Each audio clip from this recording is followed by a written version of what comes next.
Certaines personnes n'ont même pas osé terminer l'un des films de cette vidéo. Salut à tous, ici Reg et bienvenue dans une vidéo film du moment. Alors j'ai un peu changé le titre, peut-être je le rechangerai d'ici là, mais en fait j'ai envie d'attirer un peu plus de monde sur ce genre de vidéo. Parce que les vidéos marchent plutôt bien, c'est vrai, mais l'objectif c'est vraiment d'attirer les gens pour s'intéresser à d'autres films, plus petits en général, ou des films qui d'après moi ne feraient pas assez de vues dans les critiques à chaud directement. Donc c'est pour ça que je fais ce genre de vidéo. Mais je vais essayer de changer un peu l'approche, la miniature, le marketing du truc. Là je vais sûrement l'appeler ce film dégueulasse avec en miniature il quitte la salle, pour vous permettre de parler donc de ce film en question, de une, et ensuite de parler d'autres films, même s'il y a deux films qui sont relativement dégueulasses dans cette vidéo pour le coup. Mais voilà, c'est une vidéo film du moment et on va parler de 4 films différents avec mon préféré à la fin, le dernier qui sera le film d'où vient le titre de la vidéo. Bref, on va commencer tout de suite avec un film que vous m'avez beaucoup dit de faire en critique à chaud, que je voulais faire d'ailleurs mais que j'ai pas eu le temps à l'époque. À l'époque, c'était il y a pas si longtemps que ça, hein, c'est les films du moment quand même. Et à 2 mois est sorti le film Sonic 2 qui raconte donc l'histoire de Sonic, sauf que cette fois-ci il doit faire face à Knuckles, et Knuckles est accompagné de Dr Robotnik et ils vont faire équipe afin d'essayer d'affronter et de vaincre Sonic. Sonic 2, c'est vrai que je voulais le voir pour la sortie, faire une critique à chaud, mais j'avais pas vraiment la motivation. C'était un moment où j'étais vraiment occupé avec plein de choses différentes et le timing était juste pas bon pour moi. Du coup, je l'ai pas vu lors de sa sortie, je l'ai vu que très récemment. Mais c'est vrai que le premier Sonic, j'avais bien aimé. C'était enfantin, mais c'était vraiment agréable. C'était vraiment cool, c'était plutôt bien foutu et c'était une bonne adaptation de jeu vidéo, je trouve. Évidemment, c'est pas pour adultes, c'est pour enfants. Et Sonic 2, c'est encore plus pour enfants, mais je trouve le film vraiment meilleur. Parce que de une, il y a une augmentation de budget. Je crois qu'ils ont rajouté 20-30 millions sur le film. Le film dure aussi plus longtemps, 2 heures. Et ça, c'est un défaut pour le coup. Je trouve qu'il aurait dû garder la même durée que le premier Sonic. 1h40, ça aurait été génial. Et tu vois clairement une grosse scène de ce film-là, de Sonic 2, qui aurait pu être enlevée. Alors là, clairement. Donc il y a ça qui me dérange par rapport au film, c'est qu'il est un peu trop long. Mais c'est vrai que c'est un délire qui est complètement assumé. Ce film-là, pour le coup, alors oui, c'est bien plus enfantin, bien plus effets spéciaux, bien plus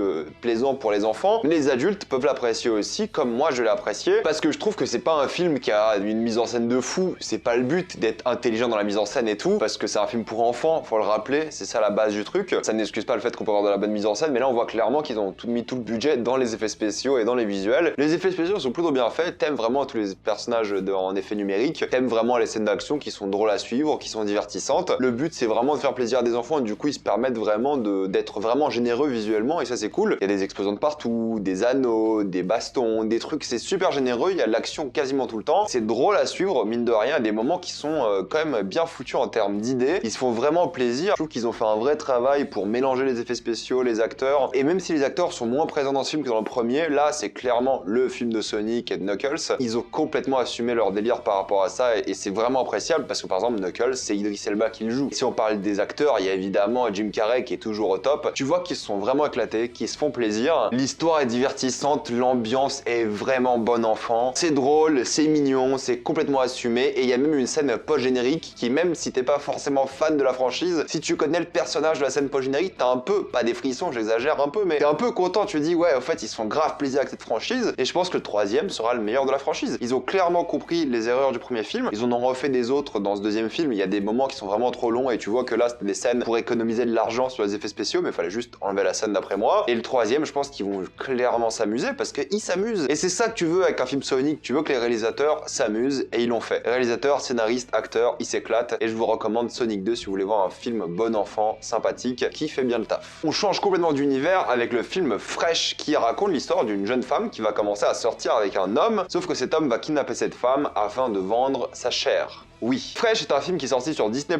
Fresh est un film de cannibale, oui, en effet, c'est ça qui est assez drôle, et c'est pas le film dégueulasse de la vidéo. C'est un film de cannibale avec Daisy Edgar Jones, que moi j'adore depuis que j'ai vu Normal People. Normal People, l'une de mes séries préférées, je vous conseille fortement cette série, qui est géniale dans le rôle pour le coup, elle s'éclate vraiment. C'est une sorte de film d'horreur où Sebastian Stan est un homme cannibale qui kidnappe des femmes pour vendre leur chair et tout simplement se faire de l'argent comme ça. Et le concept est super drôle parce que ça commence comme une comédie romantique et ça devient un film d'horreur, et c'est vraiment drôle parce que de une, Sebastian Stan, il joue le côté homme charmant, adorable, trop beau, charismatique, et au fait c'est un cannibale, donc ça rend le truc vraiment drôle. Et l'autre côté, le film devient un film d'horreur vraiment grotesque. Ils auraient pu aller un peu plus loin, mais t'as des moments où tu vois des gens manger de la viande d'humain. T'as des moments qui sont assez drôles, mais de manière assez maladive. Tu regardes le truc, tu te dis, c'est pas normal. Et c'est ça le but du film, c'est te donner cet effet de c'est pas normal, il y a un problème. Et ça marche vraiment bien, d'après moi, pour le coup. En fait, je trouve que l'ambiance est vraiment cool parce que, évidemment, t'as la transition de la comédie romantique au film d'horreur, mais après c'est une sorte de huis clos. En fait, ce personnage doit s'échapper de cette maison et elle va essayer de s'échapper de plein de manières différentes. Et l'une des manières dont on va essayer de s'échapper, c'est de faire continuer cette romance. Je vous dirai évidemment pas ce qui se passe, bien sûr, mais c'est vrai que c'est intéressant. C'est un bon gros film d'horreur assez généreux. C'est assez angoissant, mine de rien. C'est assez crade aussi, évidemment. Vous allez voir des gens manger d'autres personnes. C'est pas non plus un film d'horreur vraiment dégueulasse, horrible. C'est comparable à Grave en termes de violence, je pense, en termes de cannibalisme. Mais en fait, c'est marrant parce que des fois, t'as des plans qui te montrent la bouffe et ça a l'air trop bon. Et en fait, c'est ça qu'ils veulent transmettre aux spectateurs. Ils veulent te donner envie d'essayer. Et c'est là que je trouve que le film est vraiment marrant parce que c'est un peu une comédie horrifique au final. Parce que c'est tellement généreux dans la mise en scène, dans la manière dont ils te montrent ces plats qui sont faits à base de viande d'humain. Et en fait, ça donne envie de manger. Je suis vegan, vous le savez, mais même moi, j'étais en mode putain, ça a l'air bon en fait. Et c'est le but du film, c'est vraiment de t'infliger ça visuellement et de donner envie d'aussi goûter ces humains. Donc c'est vraiment marrant pour le coup. Je trouve que là, pareil, on s'ennuie pas beaucoup, mais il y a quand même quelques petites longueurs. Le film aurait bénéficié d'être un peu plus court. Le message aurait été le même et l'histoire aurait été sympathique. C'est un peu ce qu'on veut voir dans un film d'horreur, un vrai climax comme ça, plein de sang. Et même si la fin est pas forcément surprenante, il y a une scène qui traumatisera beaucoup d'hommes, je n'en dirai pas plus. C'est prévisible mais satisfaisant, la métaphore est assez intéressante et je vous conseille aussi de regarder Fresh. Le troisième film que j'ai envie de vous recommander, ça a aussi rien à voir pour le coup, c'est une vidéo très diverse, c'est le film Ténor qui raconte l'histoire d'un jeune de banlieue qui va être repéré par une instructrice d'opéra et il va commencer à prendre des cours d'opéra, sauf que lui qui vient de banlieue va être avec des gens qui sont bien plus aisés et c'est là qu'il y aura un choc des cultures. Ténor de Claude Zidi Jr. est un nouveau film qui est sorti au cinéma il y a quelques semaines, je crois au début du mois de mai. C'est un film qui va tirer pas trop au final parce que c'est l'histoire cliché qu'on connaît comme d'habitude. Jeune de cité rencontre des bourgeois, l'homme de cité doit faire un choix entre la bourgeoisie et la vie de cité. Mais en fait, c'est pas exactement ça au final. Donc c'est vraiment l'histoire d'un jeune qui a des études, qui travaille dans un restaurant de sushi et qui va commencer à faire de l'opéra. Sauf qu'évidemment, l'opéra dans un milieu de cité, c'est très mal vu parce que c'est un monde de bourgeois tout simplement. Et il n'y a pas beaucoup de gens en cité qui écoutent de l'opéra. C'est dans les habitudes des personnes qui sont très bourgeoises, qui ont beaucoup de moyens. Et du coup, c'est là qu'il y a un choc des cultures, un choc social. C'est vraiment montrer qu'en fait, l'art est accessible à tout le monde. Et c'est ça un peu la thématique du truc aussi. C'est montrer à quel point en fait, tu peux faire ce que tu veux d'un point de vue artistique et écouter ce que tu veux. Il y a ce côté qui est certes très prévisible. C'est pas le but du film d'être forcément surprenant sur justement cet homme qui commence à aimer de plus en plus de choses qui sont pas acceptées dans son milieu social. Mais au fait, c'est vraiment un beau film sur l'art de manière générale. Peu importe ton milieu social, l'art est accessible aujourd'hui et tu devrais évidemment poursuivre tes rêves et des choses comme ça, même si tu viens de citer. Mais c'est pas ça qui m'intéresse dans le film, c'est pas ce message qu'on a déjà vu plein de fois. Pour moi, c'est vraiment à quel point les acteurs étaient vivants au final. Les personnages étaient pleins d'énergie, ils avaient tous des vraies motivations, tu les comprenais, ils étaient drôles, ils étaient charmants, ils étaient charismatiques. Tous les acteurs sont formidables, c'est plutôt bien mis en scène, le film passe assez vite. Pour le coup, je me suis pas du tout ennuyé, il y a toujours des rebondissements dans le scénario, il y a plein d'intrigues. Tu t'ennuies pas du tout, au fait, c'est ça qui est vraiment génial. Et même si le message est déjà vu et revu, essayez de passer outre parce que c'est pas que ça. Et si vous passez outre ça, c'est-à-dire juste aller voir le film et vous laisser embarquer, parce que plein de gens veulent pas aller voir ce film parce qu'ils ont déjà vu cette histoire. Ok, mais allez voir le film et dites-moi après. Parce que c'est facile de dire on a déjà vu ça avant, mais allez voir le film, allez voir ce qu'il propose, allez voir la manière dont il présente l'opéra, la manière dont il présente les cités, la manière dont il présente un peu cette bourgeoisie entre guillemets, la manière dont il présente ce monde, la relation entre le personnage principal et l'instructrice. Allez voir ce film, allez le comprendre et vous allez ressortir avec beaucoup d'émotions, beaucoup de choses marquantes. Un film assez mémorable mine de rien. C'est un beau film, c'est ça la vérité aussi. Il y a de belles scènes et il y a un vrai amour de une pour l'art dans ce film, pour l'opéra aussi, ça se ressent, mais pas besoin de s'y connaître en opéra. C'est d'ailleurs l'invitation du film. La majorité des gens qui vont voir ce film ne s'y connaissent pas en opéra, je pense. Et c'est l'idée du film, c'est d'inciter des gens qui n'y connaisseraient en opéra à pas forcément à s'intéresser à l'opéra, mais d'aller s'intéresser à l'art de manière générale. C'est pas parce que c'est quelque chose que les gens de ton entourage ne font pas que tu ne devrais pas le faire toi, si ça t'intéresse. Et il faut se laisser un peu aller, c'est un peu l'histoire du film. Là aussi, je vais critiquer quelques longueurs parce qu'il s'attarde quand même pas mal sur des moments que tu connais forcément. La trame narrative, on la connaît déjà, c'est vrai, c'est un film qu'on a déjà vu, c'est la vérité. Mais dans la majorité des cas, les moments qui sont déjà vus, ils passent assez vite et ils sont divertissants et drôles. Et t'as quand même quelques moments, surtout les moments de chute, on va dire, du scénario, de l'histoire plutôt, sont un peu plus longs parce que tu sais ce qui va se passer, mais c'était pas les moments les plus intéressants. C'est d'ailleurs là que j'ai un peu décroché, mais globalement, j'ai été super diverti. Alors allez le voir au cinéma, n'écoutez pas forcément le cliché ou la bande-annonce qui peut vous paraître cliché. C'est un moment assez émouvant et moi, à la fin, m'a presque fait pleurer, donc franchement, foncez, ça vaut le coup. J'ai aussi récemment vu sur Disney+